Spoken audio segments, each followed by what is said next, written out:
Hello and welcome to this week's Fletchy Friday, where we have somewhat of a special guest. Welcome, Trian. Thank you, Lee.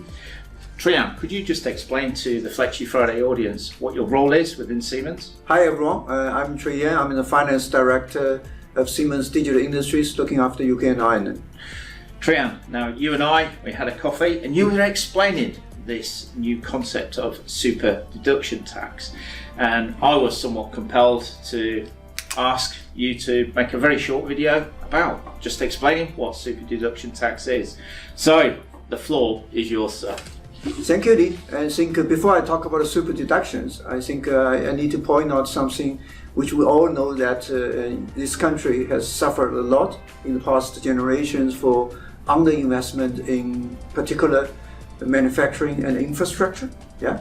If you look at this chart, for example, you will see that UK, among all the OECD countries, has been ranking among all these countries number 30 for many years, in terms of capital allowance, which tells everyone, how this government is trying to encouraging investment for the future.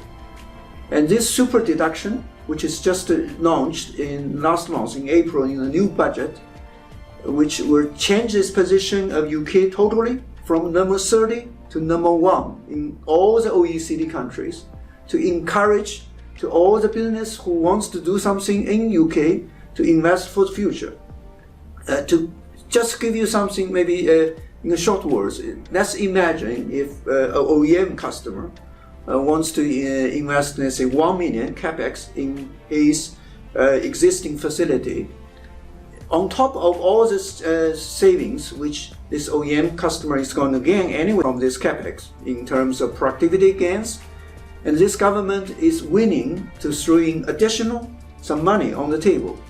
For every 1 million capex, the company is entitled to gain immediately 57k pounds savings in the first year of this tax year.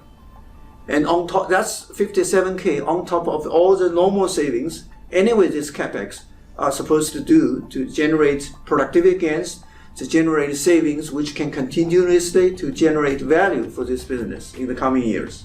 So a number of my particular customers are looking at making innovation centres and looking at digital transformation pieces, investing in software, workstations and other types of equipment. Would this form part of that capital allowance rules? Definitely. I'm not a tax specialist, but if you look at this details the government put forward, because all these digital improvements, it's not just targeting at today's gains. This is targeting for the future. That's exactly what this scheme is aiming for.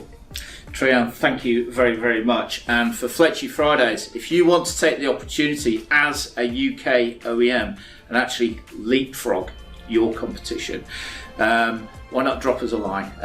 And from Manchester, we bid you a very good weekend.